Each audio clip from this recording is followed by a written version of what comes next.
ಎಲ್ಲ ಆತ್ಮೀಯರೇ, ನಮ್ಮ ತುಮಕೂರಿನಲ್ಲಿ ಬರುವ 18-19 ಜನವರಿ 18-19ರಂದು ಕಾರ್ಯನಿರತ ಪತ್ರಕರ್ತರ ಸಂಘದ ವತಿಯಿಂದ ಒಂದು ರಾಜ್ಯ ಮಟ್ಟದ ಪತ್ರಕರ್ತರ ಸಮ್ಮೇಳನ ಆಯೋಜಿಸಿದ್ದಾರೆ. ಪತ್ರಿಕಾಂಗ ಅನ್ನುವಂತಹದ್ದು 4ನೇ ಅಂಗ, ಶಾಸಕಾಂಗ, ಕಾರ್ಯಾಂಗ, ನ್ಯಾಯಾಂಗ ಅನ್ನುವ ಹಾಗೆ 1ನೇ ಅಂಗ ಪತ್ರಿಕಾಂಗ ಅಂತ ಹೇಳೋದಕ್ಕೆ ಬಹಳ ಮಹತ್ವವನ್ನು ಕೊಟ್ಕೊಂಡು ಬಂದಿರುವಂತಹದ್ದು. ಈ ಪತ್ರಿಕಾ ಕ್ಷೇತ್ರದಲ್ಲಿ ನಿರ್ವಹಿಸ್ತಾ ಇರುವಂತಹವರೆಲ್ಲರೂ ಕೂಡ ತಮ್ಮದೇ ಆದಂತಹ ಒಂದು ಸಂಘವನ್ನು ನೋಂದಣಿ ಮಾಡಿಕೊಂಡು ಅವರ ಚಟುವಟಿಕೆಗಳ ಜೊತೆಗೆ ಅವರ ಆಗುಹೋಗುಗಳ ಸಮಸ್ಯೆಗಳ ಬಗ್ಗೆ ಬೆಳಕು ಚೆಲ್ಲುತ್ತಾ ಅನೇಕ ಸಂಘಟನೆಗಳನ್ನು ಮಾಡುವಂತಹ ಕಾರ್ಯಕ್ರಮ ಮಾಡ್ತಾ ಇದ್ದಾರೆ. ಈ ವರ್ಷ ವಿಶೇಷವಾಗಿ ನಮ್ಮ ತುಮಕೂರಿನಲ್ಲಿ 39ನೇ ರಾಜ್ಯ ಮಟ್ಟದ ಪತ್ರಕರ್ತರ ಸಮ್ಮೇಳನ ಒಂದು 5,000-6,000 ಜನ ಎಲ್ಲ ಒಟ್ಟಾಗಿ ಸೇರಿ ಇದು SSITಯ ಸಭಾಂಗಣದಲ್ಲಿ ಏರ್ಪಾಟ್ ಮಾಡಿದ್ದಾರೆ. ಇದು ವಿಶೇಷವಾಗಿ ನಮ್ಮ ಗೌರವಾಧ್ಯಕ್ಷರಾಗಿ ಗೃಹ ಸಚಿವರಾದ ಪರಮೇಶ್ವರ್ ಅವರ ಒಂದು ನೇತೃತ್ವದಲ್ಲಿ ಮಾರ್ಗದರ್ಶನ ನಡೀತಾ ಇರುವಂತಹದ್ದು. ತಗಡೂರು ವೀರಭದ್ರಪ್ಪನವರು, ನಮ್ಮ ತಗಡೂರು ಶಿವಾನಂದ ಅವರು ಪತ್ರಕರ್ತರ ಸಂಘದ ರಾಜ್ಯಾಧ್ಯಕ್ಷರಾಗಿರುವಂತಹ ಅವರು ಮತ್ತು ಇತರ ಅನೇಕ ಪತ್ರಕರ್ತರೆಲ್ಲರೂ ಕೂಡ ಇಲ್ಲಿ ಬರ್ತಾ ಇದ್ದಾರೆ.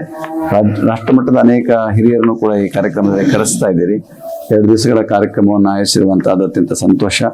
ಈಗಾಗಲೇ ಅನೇಕ ಬೇರೆ ರಾಷ್ಟ್ರಮಟ್ಟದ ಕಾರ್ಯಕ್ರಮಗಳನ್ನು ನೀವು ಆಯೋಜಿಸಿ ಅನುಭವ ಇರೋದ್ರಿಂದ ಈ ಒಂದು ರಾಜ್ಯ ಮಟ್ಟದ ಕಾರ್ಯಕರ್ತರ ಈ ಒಂದು ಪತ್ರಕರ್ತರ ಸಮ್ಮೇಳನವನ್ನು ಇಲ್ಲಿ ಆಯೋಜಿಸಿರುವಂತಹದ್ದು ಅತ್ಯಂತ ಸಂತೋಷ ಅಂತ ಹೇಳ್ತಾ ಈ ಒಂದು ಕಾರ್ಯಕ್ರಮ ಯಶಸ್ವಿಯಾಗಲಿ ಅಂತ ಹಾರೈಸ್ತೀನಿ.